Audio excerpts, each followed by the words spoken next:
Qué bueno es estar en la casa del Señor, hermanos. Qué alegre, qué bendición. Me emociona.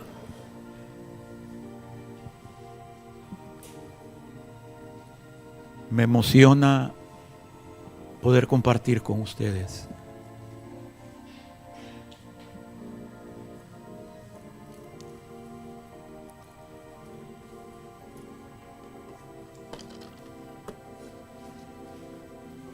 Y bueno, dicen que hoy es Día de la Mujer.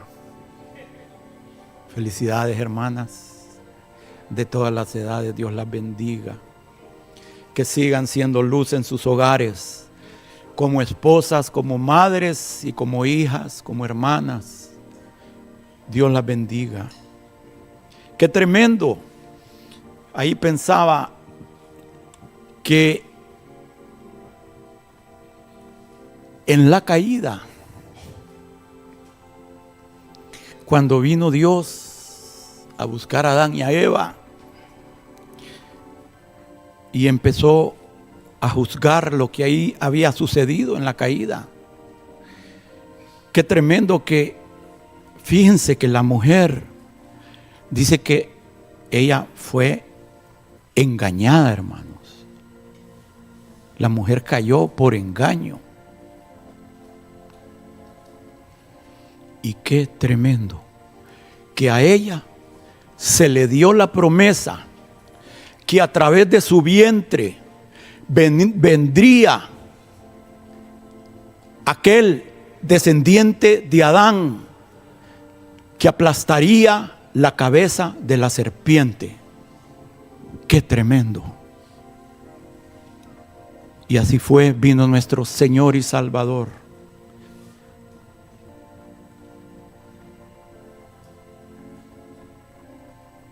Bendito ese vientre de María, ¿verdad, hermanos? Pero a través de todos nosotros, Cristo puede ser dado a luz también. Ahora vamos al tema.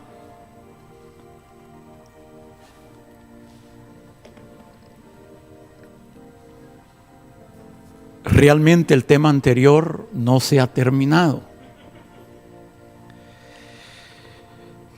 Pero quisiera comenzar este tema.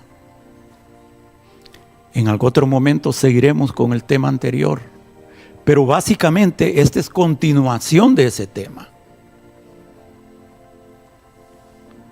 La centralidad de la cruz.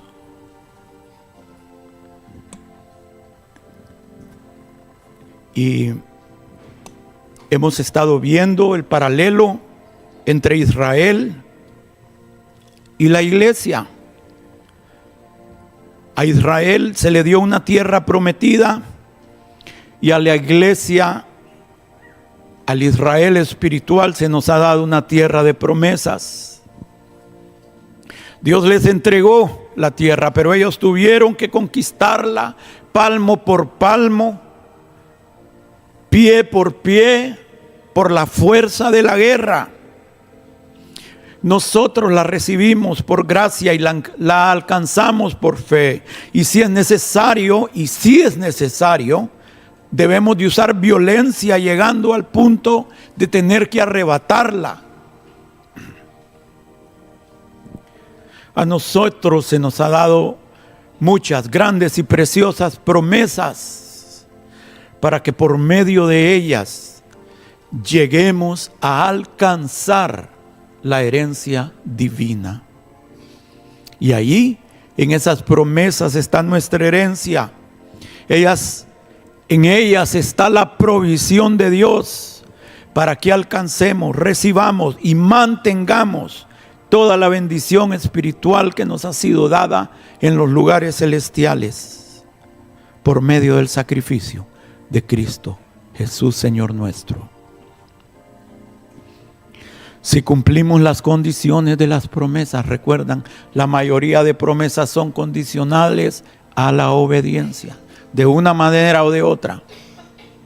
Entonces, las promesas son la perfecta voluntad de Dios en nuestra vida.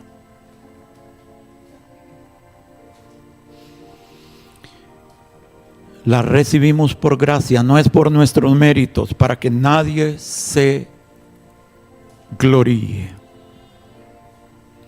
Y aquí seguimos el paralelo. Josué fue el escogido como líder para introducirlos en esa tierra prometida. Jesús del Nuevo Testamento, nuestro Señor, y es el mismo nombre, uno en griego y otro en hebreo. Jesús, Jehová es salvación, o la salvación de Jehová, nos introduce, así como Josué hizo para ellos. Jesús nos introduce por su obra y por su sacrificio en las promesas. El Señor le dijo a Josué: yo os he entregado todo lugar que pisare la planta de vuestros pies.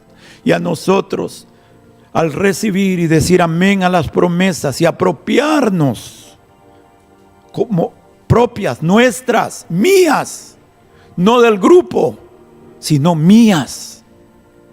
Esto hace, hermanos, esta pequeña diferencia hace una gran diferencia, valga la redundancia, y dejamos de perdernos en la multitud de la iglesia, en medio de la multitud de la iglesia, sí, en la cual somos un miembro, pero nos hacemos directamente participantes y receptores directos de las promesas de Dios en nuestra vida. Crean lo que hace una gran diferencia. Y al apropiarnos de esas promesas, estamos poniendo la planta de nuestro pie espiritual sobre esa herencia. Y si persistimos el tiempo requerido, Dios nos va a conceder el cumplimiento de esas promesas. La confesión es un elemento clave para que podamos recibir esas promesas. En algún momento compartiré con ustedes algunas cosas con las cuales tenemos que tener cuidado con la confesión, ¿verdad? Porque el enemigo ha agarrado todo lo de Dios y lo ha falsificado. Pero no vamos a hacerlo hoy, porque hoy no es el momento, ni el tema, ni tenemos el tiempo. Pero la confesión, miren, yo no sé cuántos de ustedes se fijaron en lo que pasó el domingo pasado. Hermanos, observemos cómo Dios está llevando al renuevo. El hermano que dirigió las alabanzas el domingo pasado, Joel. Hermanos, yo dije, esto es de Dios. Miren, él no se puso a llorar, no se puso a lamentarse cuando estaba dirigiendo. Muchas veces lo hacen los que dirigen. No se puso a orarle al Señor, no se puso a pedirle al Señor, no se puso a clamarle al Señor. Simple, sencillamente, se puso a declarar lo que Dios es para nosotros. Señor, tú eres nuestro libertador, tú eres nuestro sanador, tú haces esto, tú haces esto, tú haces esto, tú haces esto. Eso fue lo único que el hermanito dijo. Hermanos, y eso le abrió el camino al Espíritu Santo para venir en medio de nosotros y decir amén. La confesión es poderosa. No podemos darnos el lujo de desecharla. Y lo mismo sucede cuando el predicador comparte de esa manera, hermano, y lo mismo va a suceder cuando tú en tu lugar íntimo, la oración tiene un lugar, el clamor tiene un lugar, pero la confesión en tu lugar íntimo va a hacer maravillas en medio tuyo y de tu familia, hermano. Lo mismo que sucedió el domingo pasado, sucede con nosotros en nuestra intimidad, si agarramos esto. Pero quiero, porque este no es el tema, quiero que veamos el panorama completo. Hemos estado hablando de la tierra de las promesas, Canaán. ¿Pero qué es Canaán? Pero para eso quiero que hagamos el viaje desde el cruce del Mar Rojo hasta antes de entrar en Canaán. Veamos qué es cada cosa, hermanos. El cruce del Mar Rojo. Y hay diferentes etapas: el cruce del Mar Rojo, el desierto, el cruce del Jordán y Canaán. Y sabemos, solo recordando, yo sé que los hebronitas, los estudiantes del IMH ya lo saben, pero recordémoslo. El cruce del Mar Rojo es la liberación de la esclavitud del pecado y del mundo.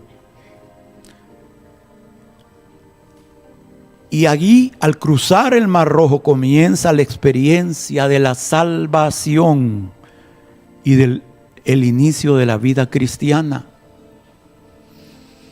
Ahí dejamos atrás el mundo y debemos de dejar atrás el poder del enemigo de esclavizarnos. Ahí venía el ejército de Faraón y fíjense bien el proceder de Dios en cada etapa de nuestra vida. Ahí es Dios el que lucha por ellos. Ellos solo tuvieron que cruzar el Mar Rojo. Ellos no traían armas, no traían nada. Eran simples esclavos con pies y manos temblorosas que venían saliendo de la esclavitud. Sin embargo, cuando Dios se refiere a ellos, le dice a Moisés: saca mis ejércitos. Dios los miraba como los ejércitos, sus ejércitos, pero eran simples esclavos, recién libertados, no sabían cómo hacer la guerra, no sabían nada de la guerra. De hecho, nunca ellos habían vivido como siervos del pecado y de Satanás. Y Dios es el que lucha por ellos, y Dios es el que les da la victoria. Ahí al otro lado del Jordán empezaron a danzar y bailar las hermanas lideradas por Miriam, María. Gocémonos porque Dios es el que ha echado en el mar al caballo y al jinete. Es la etapa en nuestra vida de nuestra justificación. Recibimos el perdón completo y cierta medida de liberación de algunos pecados y debilidades, de algunas ataduras. Es la experiencia de la salvación. Luego de cruzar el Mar Rojo, entramos al desierto. Y aquí tenemos la experiencia del creyente después de la conversión, pero antes de la victoria plena.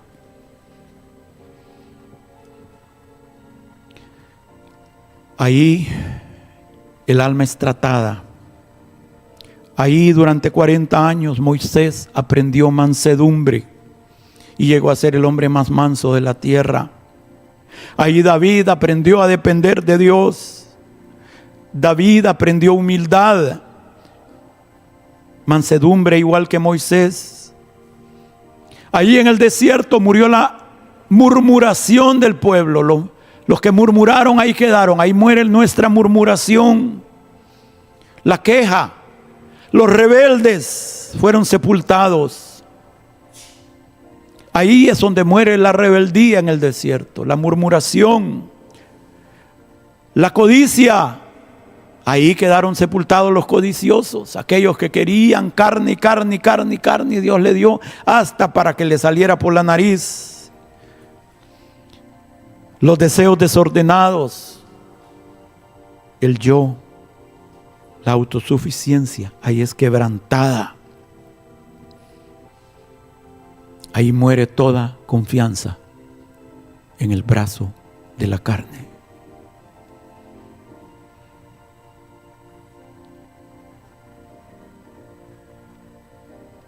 Y qué trabajo tan importante que muera el yo ahí, hermanos.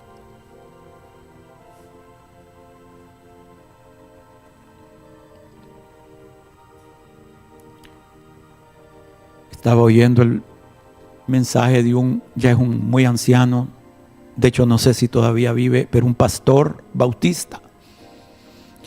Él tenía, voy a tratar de acordarme de algunos puntos. Tenía 31 años de ser pastor. Y de día era policía y de noche. Él de noche era policía y de día era pastor. Pero a los 31 años tuvo una experiencia y, bueno, él, hermanos, vivía una vida que se consideraba santa, una vida entregada al Señor. De hecho, tenía con la esposa un hogar o un lugar para niños abandonados, abusados, 31 niños abusados, abandonados. Todo lo que hace un pastor. Y tuvo una experiencia. Y él murió, hermano. Él murió. Él cuenta el testimonio. Él murió. Y no les voy a contar todos los detalles. Hay detalles interesantes que los podemos ver en otro momento. Pero lo que toca esta prédica es que él se dio cuenta ahí que estaba muriendo. Y él no entró a la luz, que muchos dicen que entran. Él entró a una oscuridad completa. Una negrura. Y ahí se le hizo vivo delante de sus ojos el versículo ese que decía: porque está establecido que los hombres mueran y después el juicio. Y dijo: estoy muriendo, soy yo el que estoy muriendo.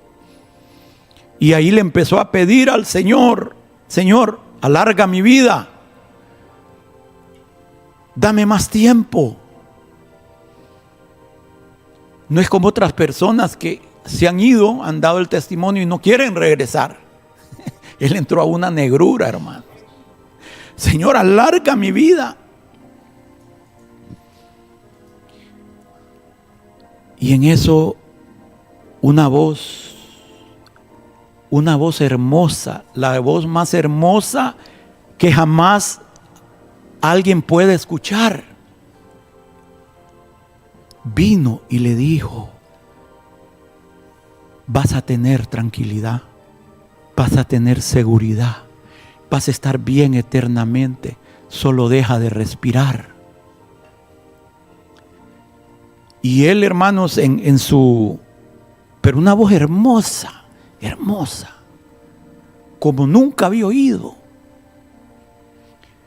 Y él dijo: Dios mío, pero si a ti te estoy pidiendo que me alargues la vida, y esta voz me está diciendo que deje de respirar. Porque él decía que cada inhalación y exhalación tenía que poner toda su fuerza. Él estaba en ese entre muerto y vivo, pero ya su espíritu estaba abierto a lo espiritual. Y dijo él: esta voz no es Dios, este es Satanás. Quiere que yo deje de respirar, que me quite la vida para llevarme al infierno. Ay, hermanos, hay tanto que el enemigo daño que puede hacer en nuestra vida. Él se viste como ángel de luz. No toda experiencia que has tenido es necesariamente de Dios, hermano. Pero no me voy a meter a eso ni me voy a desviar. Y entonces él dijo: no, yo voy a seguir luchando. Porque una cosa es que mueras luchando y otra cosa es que tú te quites la vida. En resumen, él terminó muriendo y un ángel lo recibió y le dijo él al ángel: mira, yo quiero que Dios me alargue la vida, porque sentía que algo no andaba bien. Y el ángel le dijo: ven, te voy a llevar y tú preséntale tu caso al Señor. Tal vez te alarga la vida. Y dice que llegaron hasta las puertas del cielo y le dijo el ángel: no cruces por ahí, porque si tú cruzas no vas a poder regresar. Y ahí, delante del Señor, él empezó a decir: Señor, alárgame la vida. Mira, yo he hecho esto, yo he hecho esto. Mira, yo he hecho esto. Y el Señor le dice: tu vida es abominable para mí. no te conozco. A un pastor, hermanos, con 31 años de ser pastor.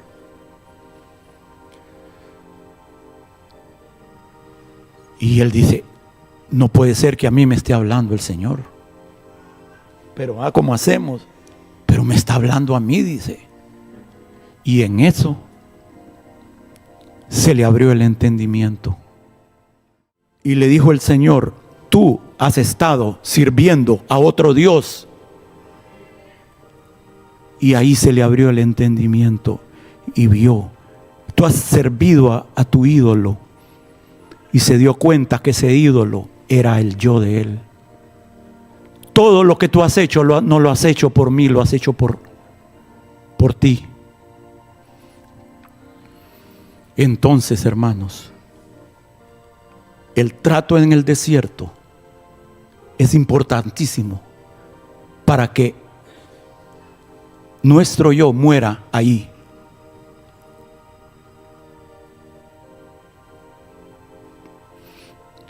Al final, el Señor le permitió volver y le dijo, háblale a mi pueblo y dale estos 5 mensajes a mi iglesia.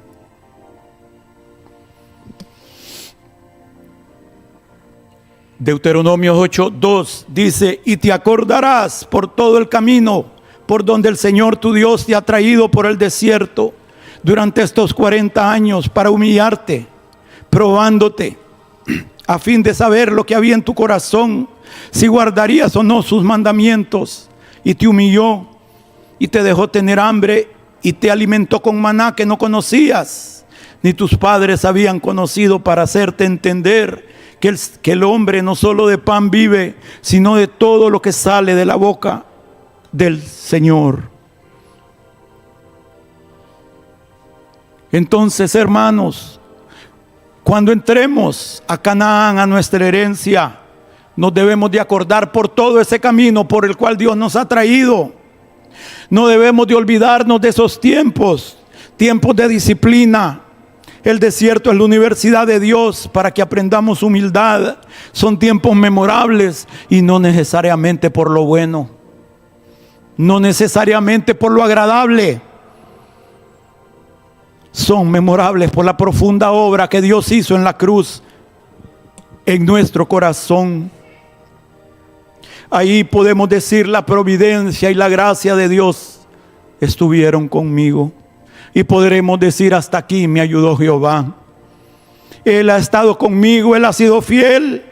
Él me ha hecho pasar milagrosamente este tiempo, este lugar inhóspito para la carne.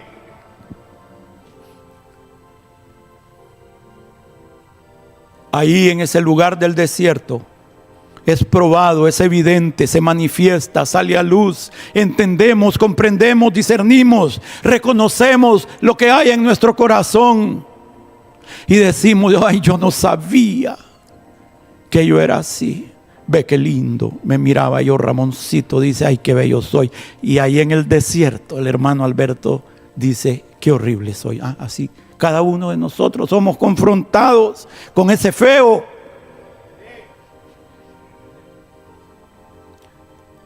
Con ese feo. Pero también, una vez que la obra de Dios ha sido hecha, también vemos el otro lado de la moneda y decimos, wow, yo sabía lo feo que era, pero ahora veo lo que la gracia de Dios me ha permitido lograr. Ahí aprendemos que para sobrevivir necesitamos el pan del cielo. Necesitamos toda palabra que sale de la boca de Dios, su maná diario.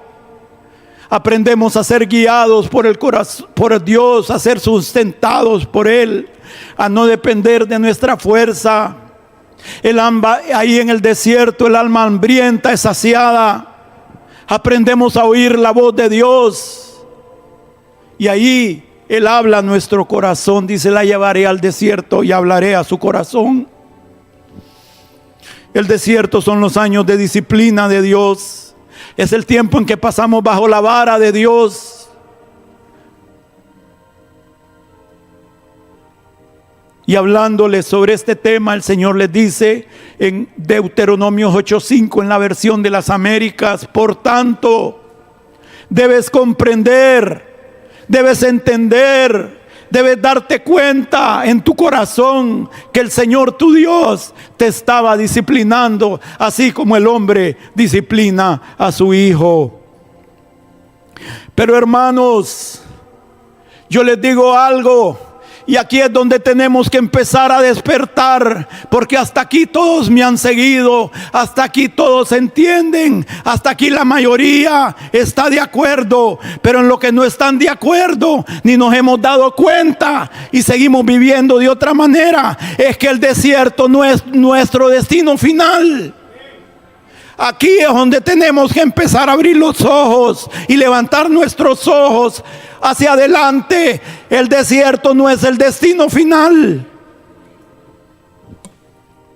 Dice en Deuteronomios, la Filmina, por favor, la Filmina 3, dice en Deuteronomios 3, que te sustentó con maná en el desierto, comida que tus padres no habían conocido, afligiéndote y probándote para la postre hacerte bien. Eso es lo que necesitamos. Esa postre era Canaán. El deseo del corazón de Dios nunca fue que ellos murieran en el desierto.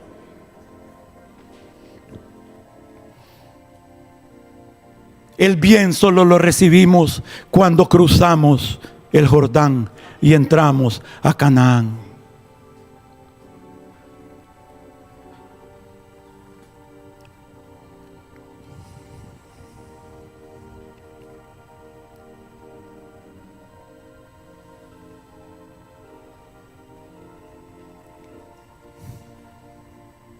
El desierto también es santificación inicial.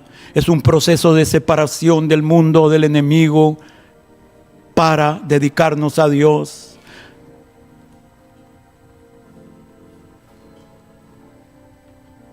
Ahí recibimos una revelación de la incapacidad de nuestra carne para movernos para las cosas del Espíritu. Pero escuchen, hermanos, y aquí necesito que me pongan atención. En el desierto es el lugar donde muchos creyentes mueren.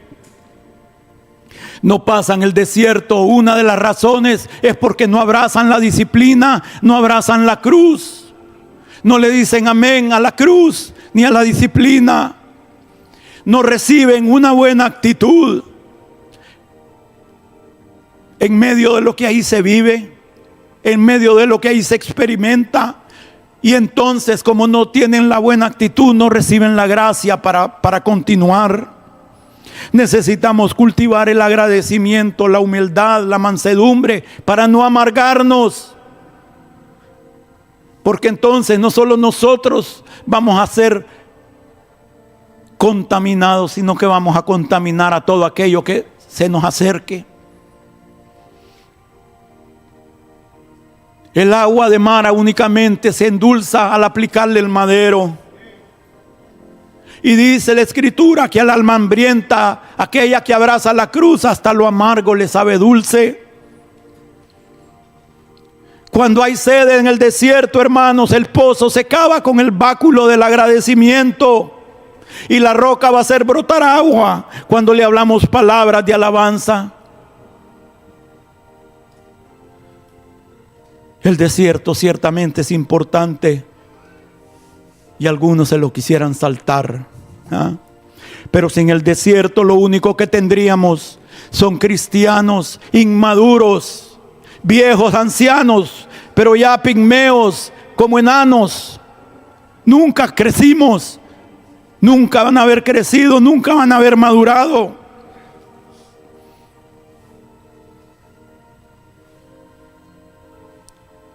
Por otro lado, muchos cristianos se acostumbran al desierto. Ojo, hebronitas. Ojo. Muchos cristianos se acostumbran al desierto. Creen que el desierto es el lugar que Dios escogió para ellos y ahí, solo ahí se sienten bien. No. El desierto es temporal. Debiera de ser temporal. Si no, algo anda mal.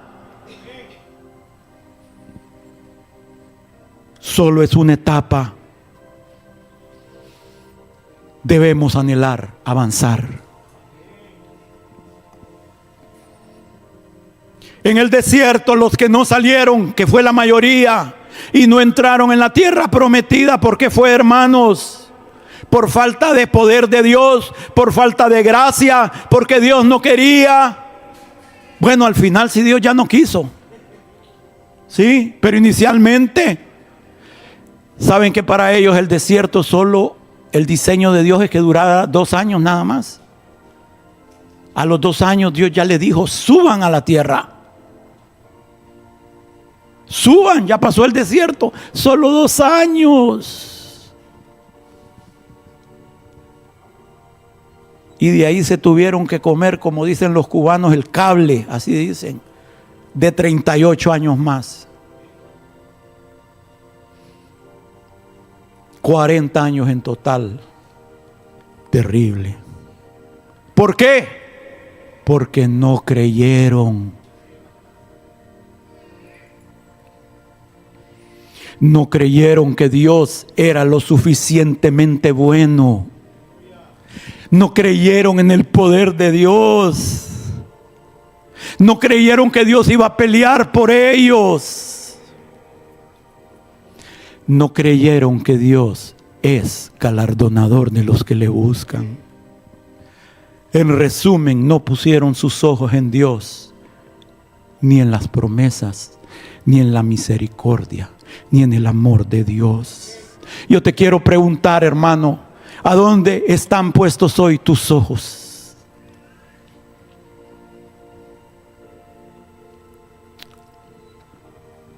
¿En tu carnalidad? ¿En tu pecaminosidad?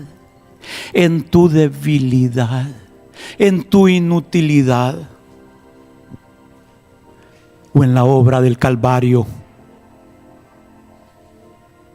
La centralidad de la cruz, en lo que Dios ha provisto. De eso se trata este mensaje, y hoy solo es la introducción. Estamos saliendo del desierto y queremos entrar a Canaán, y vamos a entrar a Canaán por la misericordia y gracia de Dios. Ese es el mandato, es la meta, es el deseo de Dios para su iglesia. Pero ¿qué representa Canaán en la vida de la iglesia? En tu propia vida, hermano y hermana, ¿qué es Canaán? Yo les pregunto, hay varias cosas que puede simbolizar Canaán.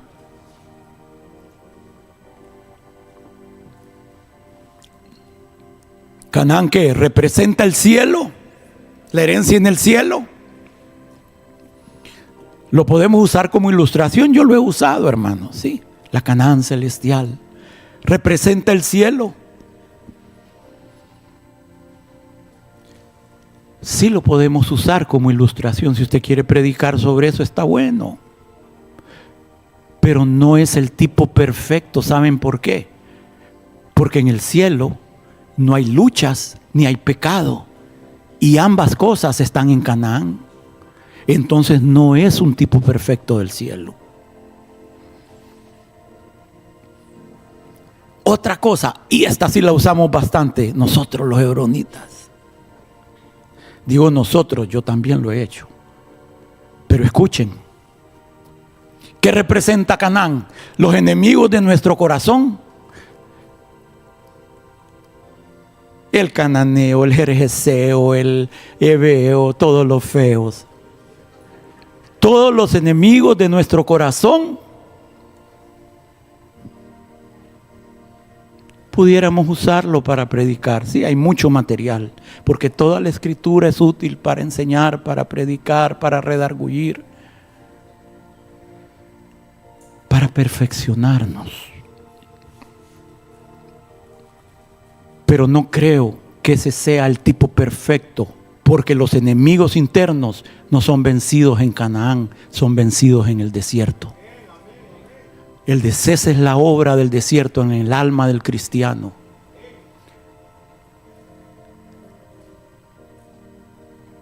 ahí en el alma muere el yo y las manifestaciones de la carne son tratadas. Canaán es el lugar donde las promesas de Dios tienen su cumplimiento. Canaán no es un lugar de humillación como lo fue el desierto. Es un lugar de victoria espiritual aquí y ahora. Cuanto más, dice el apóstol, reinarán en vida. En vida. Ya muertos, ¿para qué quiere, hermanos? Ya estuvo, pues. Ya terminó su carrera. Canaán es el lugar donde Cristo reina en el corazón de un cristiano maduro que ya salió del desierto, que ya fue tratado en el desierto. Después de salir de la muerte en el desierto, viene el poder de resurrección de Cristo. El poder de la vida resucitada del Mesías se manifiesta constantemente. Es un lugar y una posición de fe y una experiencia continua de vida. No es un momento en que entramos y salimos. Es un momento, una forma de caminar de aquí en adelante. Escuchen, es el lugar donde entramos en una lucha consciente contra las huestes de Satanás. Ahí son vencidas y echadas fuera la presencia e influencia satánica en nuestra vida y en los que nos rodean. Aquí entramos, cuando entramos a Canaán, entramos a lo que el apóstol explica, que la lucha ahí ya no es como en el desierto con carne y sangre. Ahí la lucha es contra principados, potestades, gobernadores de las tinieblas de este siglo, contra huestes espirituales de maldad en las regiones celestiales.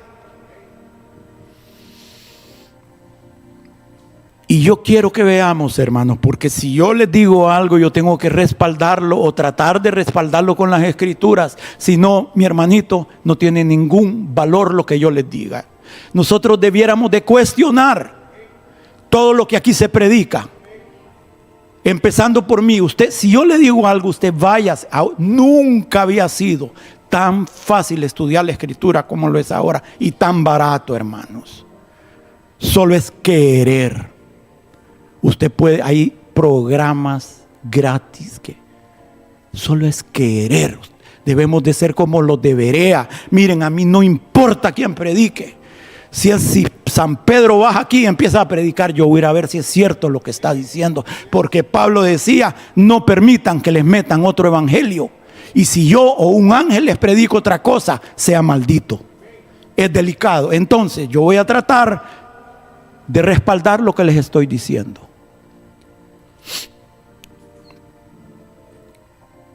¿Por qué digo que no se refiere principalmente a los enemigos de nuestro corazón, las luchas de Canaán, sino específicamente a luchas con huestes espirituales de maldad? Y aquí vamos, miren, el paralelo que hemos estado viendo es el pueblo físico, su conquista física a través de Josué, y aquí nosotros, el pueblo espiritual, la conquista espiritual por medio de nuestro generalísimo, el Señor Jesús. ¿Sí? ¿Se recuerdan? Los dos se encontraron con la espada desenvainada frente a frente. Josué simplemente es un tipo de Jesús. Y nuestro Señor es responsable de meternos en esa tierra. Él es el que nos lleva en la conquista de esas promesas. Ellos tuvieron que pelear, aniquilar, destruir a los cananeos. Y nosotros, para alcanzar esas promesas, tendremos que enfrentarnos a huestes espirituales de maldad que deben de ser desalojados, destruidos, echados fuera de donde estén.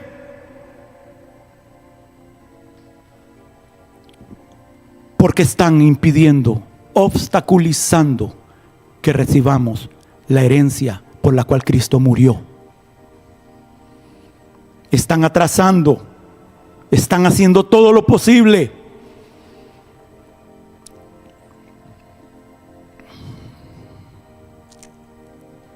Una de las cosas que este pastor vio después que murió es que lo llevaron al segundo cielo. El ángel lo llevó al segundo cielo y ahí se le mostró cómo Satanás estaba sentado con sus príncipes planeando la guerra contra la iglesia. Ahí en el segundo cielo, en el cielo intermedio. Ahí, hermanos, Satanás es un estratega y tiene muchas cosas, tiene muchos dardos, tiene muchas formas para evitar, para desanimar.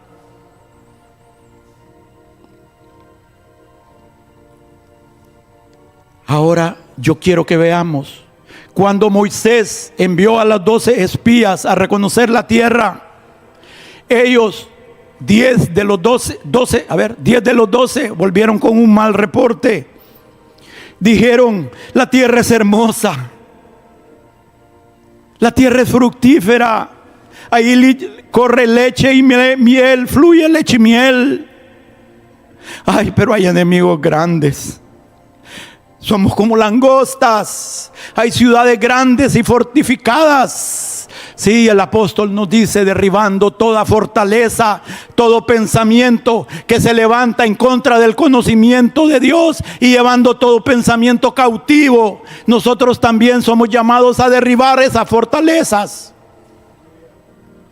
Somos como langostas. Hay ciudades grandes amuralladas. No podremos. Pero en eso se levantó la voz de aquel que en ese momento solo era un espía, pero Dios ya lo estaba formando como el general del ejército de Dios. Y aquel que iba a conquistar a los enemigos y que los iba a meter en la tierra. Y miren, Números 13:30 dice: entonces Caleb, tanto Caleb como Josué hizo callar al pueblo delante de Moisés y dijeron: subamos luego y tomemos posesión de ella, porque más podremos nosotros que ellos. Y en Números, veamos la otra filmina. Y hablaron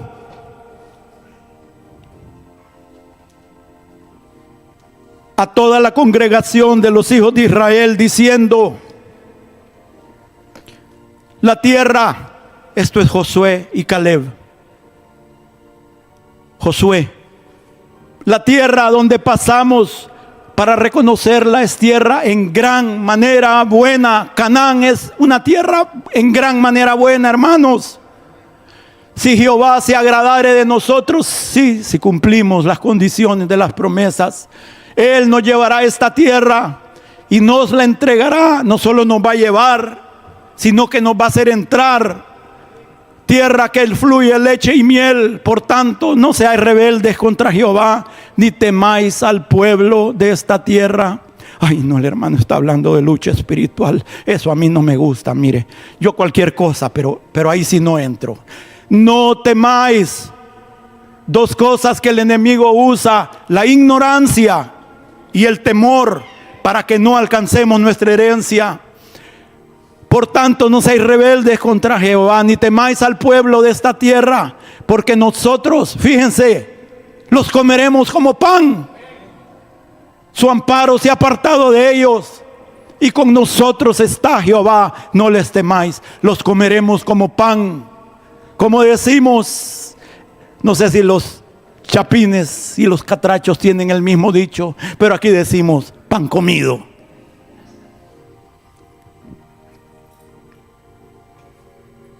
Los comeremos como pan. Y ahora, escuchen, este es Josué del Antiguo Testamento.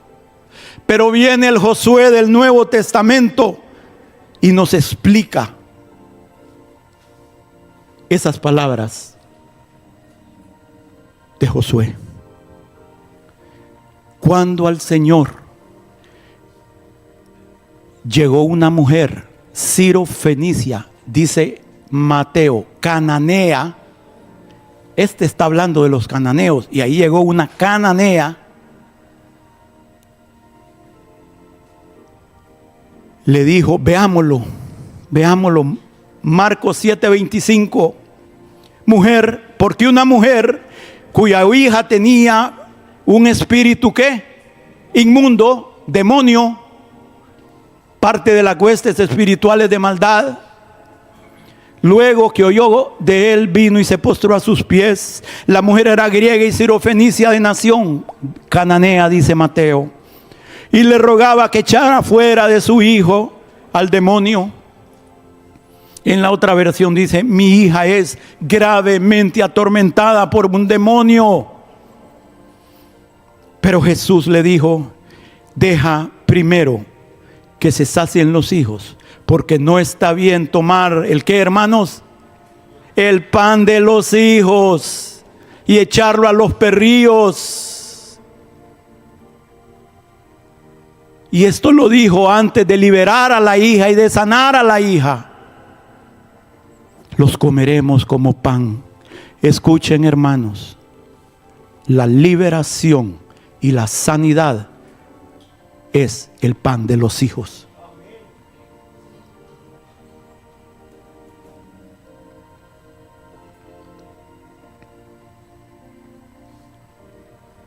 No está bien echar el pan de los hijos y echarlo a los perros, respondió ella y le dijo, Señor, pero aún los perrillos debajo de la mesa comen las migajas de los hijos.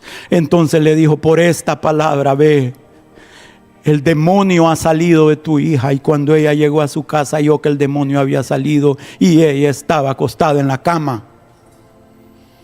Mateo dice, y vio que su hija había sido sanada.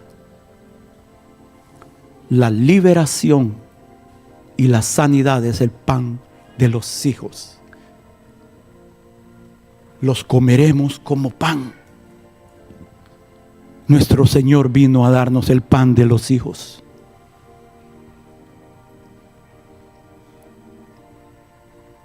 Deja primero que los hijos tengan en abundancia. Deja primero que los hijos se sacien, que se llenen de sanidad, que se llenen de liberación, que tengamos toda la liberación que necesitamos y toda la salud. Oh, amado, deseo sobre todas las cosas, así como prospera tu alma, que tengas buena salud y que seas bendecido en todo. Y no se preocupen, este no es el mensaje de paz, poder y prosperidad, es el mensaje del reino de Dios. Si no, no vamos a entrar a Canaán. Si no somos conscientes de lo que Dios nos ha dado. Si no somos conscientes de aquello a lo cual tenemos derecho legal por la obra de Cristo. La centralidad de la cruz es la que nos abre las puertas. La cruz es el puente y la puerta.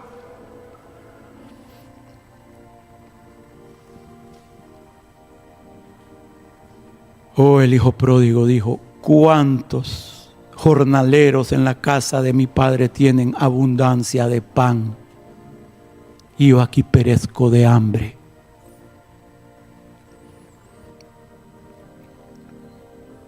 Amados hermanos, Dios es bueno.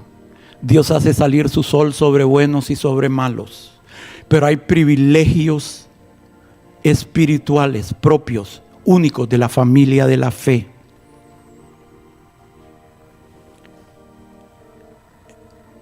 Y cuando Dios restaure este ministerio de liberación y sanidad, debemos de ser guiados antes de compartir esto con personas que no son de la familia de la fe. No estoy diciendo que no lo hagamos, pero hay que ser guiados por Dios. Porque el Señor aquí lo hizo con una cananea. pueden venir otros igual que ella. No soy de la familia, pero el Señor ya sabe que van a ser de la familia. Pero no es a discreción. Imagínense, hermanos, esta mujer era una miembro de esas naciones cananeas que estaban bajo la maldición de Dios, y esa maldición se había individualizado en ella.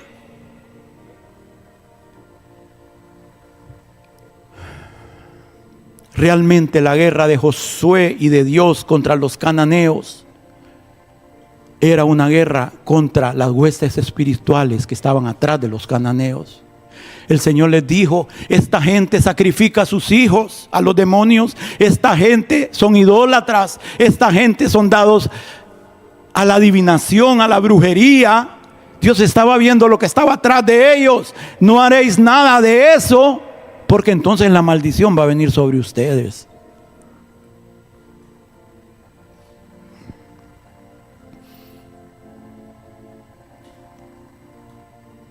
Hermanos, así como Dios quiere darnos el pan físico de cada día, la liberación, ese ministerio de liberación debiera ser algo completamente normal en medio de nosotros. Debiera ser un ministerio más en los ministerios de la iglesia. No debiera ser algo excepcional ni algo raro, debería ser lo más normal del mundo. Tener la autoridad para echar fuera demonios, para romper toda especie de ligadura espiritual, debiera de ser así, debiéramos de estar operando.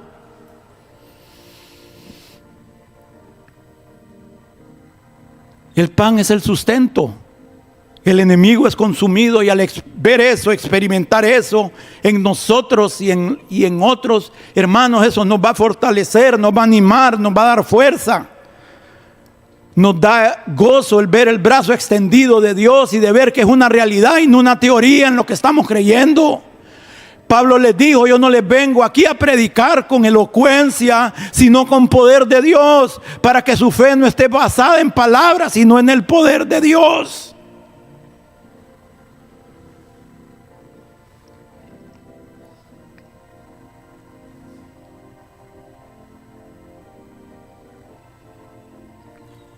Algo sencillo, tan sencillo como comer pan, fíjese. Y hasta un jocho puede comer pan, hasta uno que anda sin placas. ¿Quién no puede comer pan? Pan comido.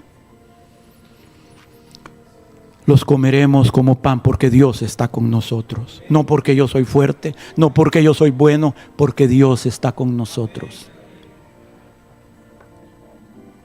La liberación es parte de la provisión del nuevo pacto. Hermano, como dijo, ¿quién fue? ¿Tomás? No sé quién fue. Tomás dijo hoy.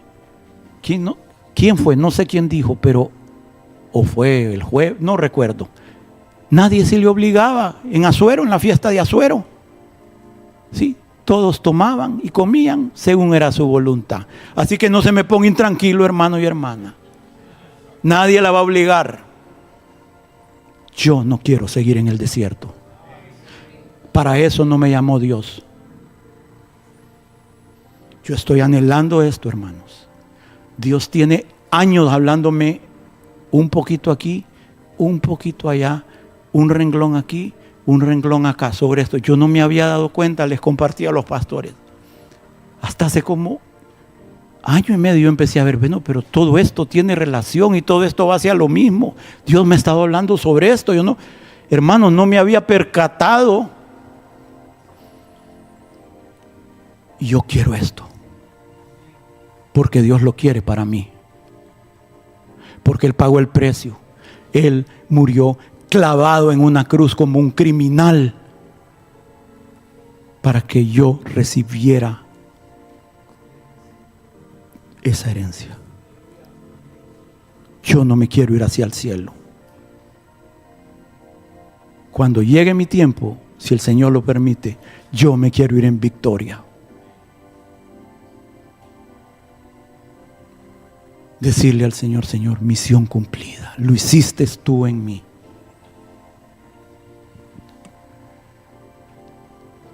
porque Jehová está con nosotros. ¿Y qué les dijo el Señor? En mi nombre echarán fuera demonios. Les he dado potestad sobre toda fuerza del enemigo. Esto fue comprado legalmente en el Calvario. Tenemos derecho legal a ese pan.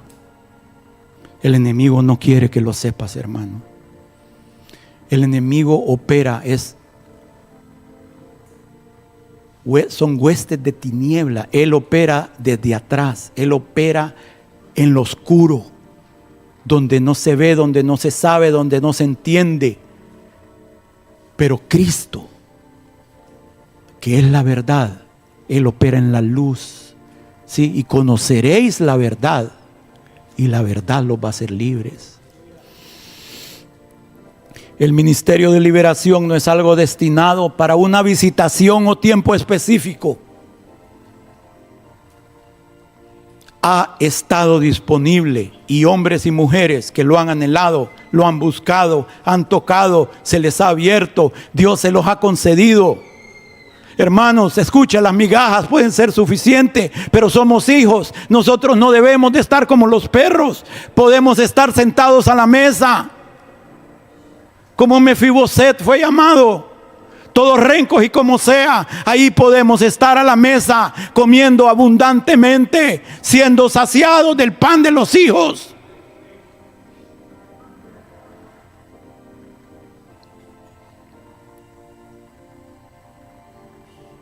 En la casa de nuestro Padre hay mucho pan, hermanos.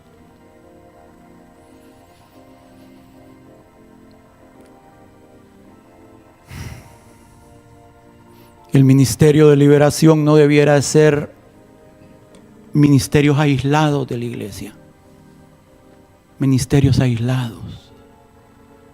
Debiera estar, cada iglesia debía de tener dentro de sus ministerios un poderoso ministerio de liberación.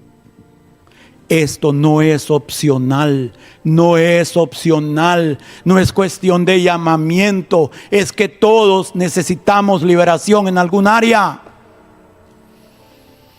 Amados hermanos, algunas personas ya no necesitan consejo, ya los pastores están cansados de aconsejarlos y las personas no pueden salir, porque lo que necesitan no es consejo, es liberación. Satanás los tiene atados.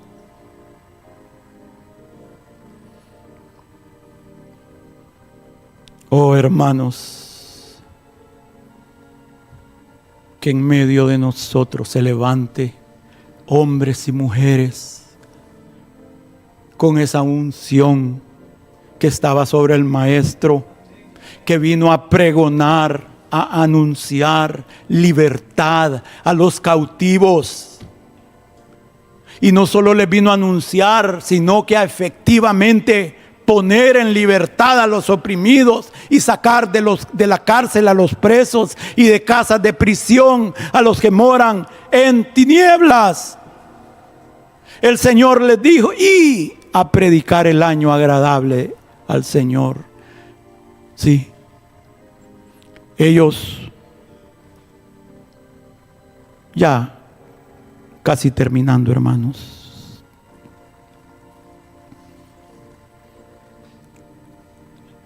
ellos cada 50 años, eran 49 años, y al siguiente año 50 años, tenían el año del jubileo.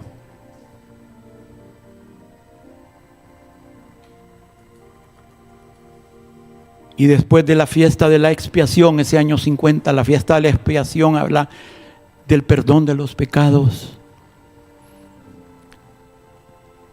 En ese año, y esa fiesta de expiación señala el sacrificio de Jesús. Y ese año se anunciaba, se pregonaba, se proclamaba con trompeta, con el cuerno del chofar, la celebración del año del jubileo. Vamos a la otra filmina. Dice: harás tocar fuertemente la trompeta y proclamaréis libertad en la tierra a todos sus moradores. Había un descanso completo de la tierra. No se sembraba ni se cosechaba. Dios prometía una provisión de lo que la tierra espontáneamente produjera. Los hebreos, sí, los hebreos, los que eran de la casa de Israel, los que eran de la casa de Israel, el pan de los hijos es para los hijos. El pan de los hijos. Los hebreos que se habían visto obligados, que habían caído en esclavitud, que se habían tenido que vender como esclavos, como siervos, ese año recobraban su libertad, quedaban libres de sus ataduras, de sus opresores. Los que se habían visto obligados a vender e hipotecar sus propiedades por causa de la necesidad, recuperaban sus propiedades. Y el Señor vino a restaurar lo que el oruga, el saltón y el revoltón han comido en nuestra vida. Vino a restaurar lo que el enemigo nos ha dañado, hermanos. Y una de las principales razones por las que vino Cristo es para que recibamos libertad absoluta de nuestros enemigos espirituales. Pero nosotros solo pensamos en los enemigos internos. Él está pensando, aparte de eso, en los enemigos espirituales.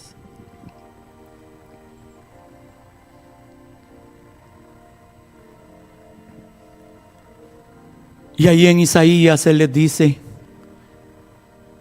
ustedes ayunan. Es tal el ayuno que yo escogí, que de día el hombre aflija su alma, que incline su cabeza como junco, o que por un día aflige el hombre su alma, que incline su cabeza como un junco y haga cama de silicio y de ceniza. Llamaréis esto ayuno y día agradable al Señor. Sí, día agradable a Jehová. Cristo vino a predicar el año agradable a Jehová. ¿Cuál es el día agradable, el año agradable? No es más bien el ayuno que yo escogí: desatar las ligaduras de impiedad,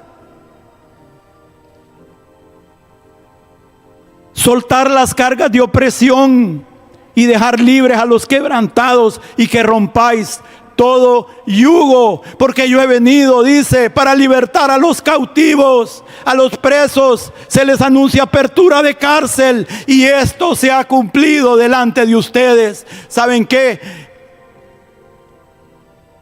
El día el año agradable, cada 50 años es el tiempo agradable en el Antiguo Testamento. ¿Saben que ellos nunca lo celebraron completamente? No podían, porque eso estaba reservado para cuando viniera el Mesías. Solo Cristo puede traer verdadera libertad a nuestra alma, verdadera libertad a nuestro espíritu.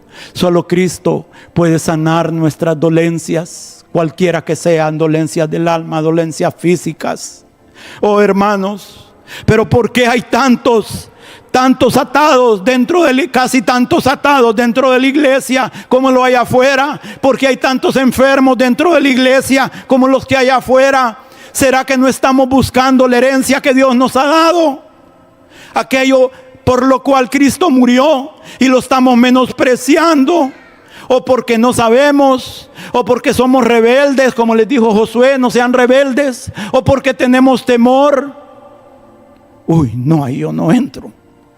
No. Lo vamos a comer como pan, porque Dios está con nosotros. El poderoso no soy yo, no es usted, es el nombre de nuestro Dios. A Él correrá el justo y será guardado.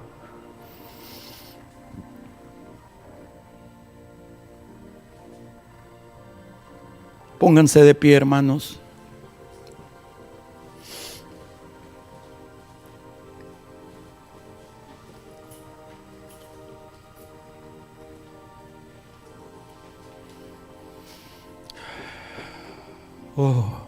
En la anunciación en la anunciación del Mesías, en la anunciación de nuestro Josué celestial.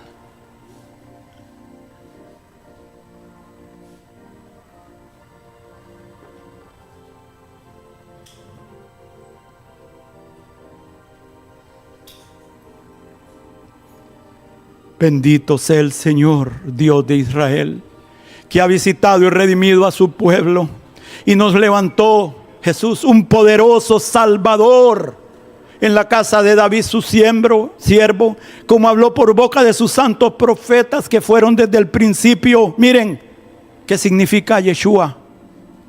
Jesús, salvación de nuestros enemigos y de la mano de todos los que nos aborrecieron, para hacer misericordia con nuestros padres y acordarse de su santo pacto, del juramento que hizo Abraham. Miren que esto no está así escrito en Génesis. Abraham y Dios tuvieron conversaciones que no están escritas, pero aquí nos dice la palabra cuál era esa conversación que Dios tuvo con Abraham, que nos había de conceder que librados de nuestros enemigos, sin temor, sin miedo, le serviríamos en santidad y en justicia delante de Él todos nuestros días. Oh hermanos, necesitamos entrar en Canaán, el lugar de las promesas.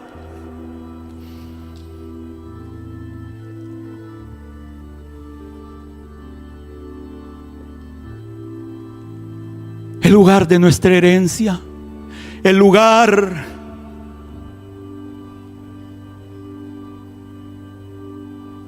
esa tierra hermosa, esa tierra de arroyos, de agua, de fuentes y manantiales que brotan en vegas y montes, esa tierra de trigo y cebada, de vides, de higueras y granados, tierra de olivos, de aceite, de miel, de leche, tierra en la cual no comeremos el pan con escasez, tierra que Jehová nuestro Dios nos la ha dado.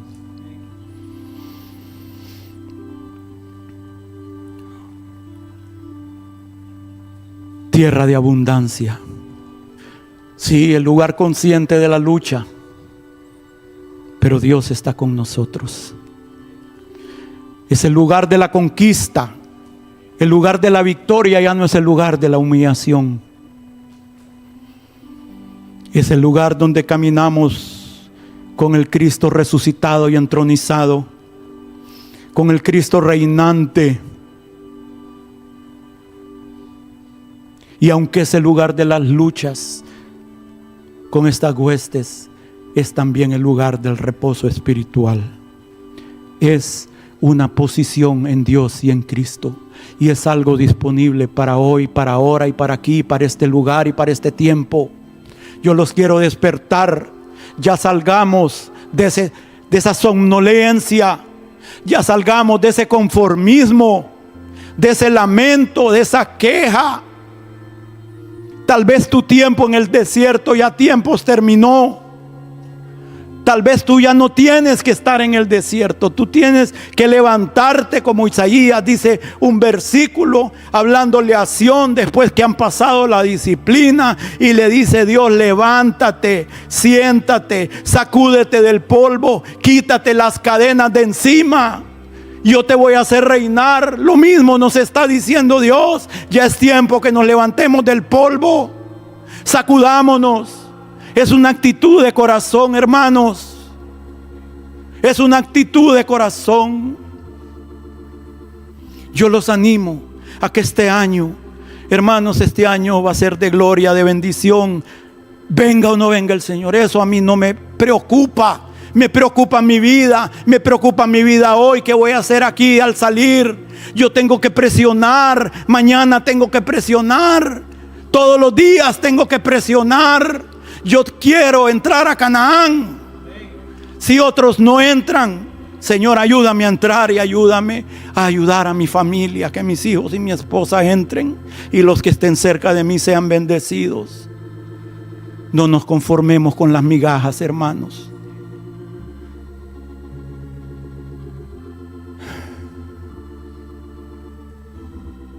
Disculpen, pero hay un fuego dentro de mí. Yo quiero compartir con ustedes. Yo quiero que todos recibamos la bendición. Ustedes, Dios me ha traído por un camino bien complicado, bien confuso. Y Dios ha formado en mí este lenguaje. Esto no es algo mío, hermanos. Es casi algo militar.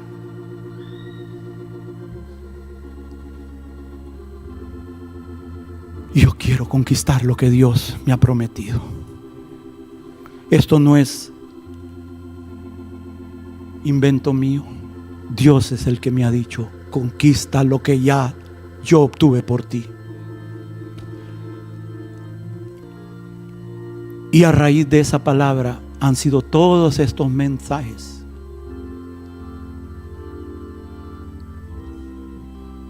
Que Dios nos ayude. Amén, hermanos. Los amo. Y pongámonos firmes. Pongámonos en serio. Dios tiene cosas maravillosas para nosotros. Dios tiene cosas preciosas para nosotros. Dios tiene una herencia en gran manera buena. Amén. Que cuando veamos esas uvas, wow, que parecen manzanas, entre dos llevaban un racimo. Yo quiero entrar a esa tierra, hermanos, y quedarme ahí ni arrastrado que me saquen. Ahí, que sea con las uñas, ahí me quedo. Amén. Dios lo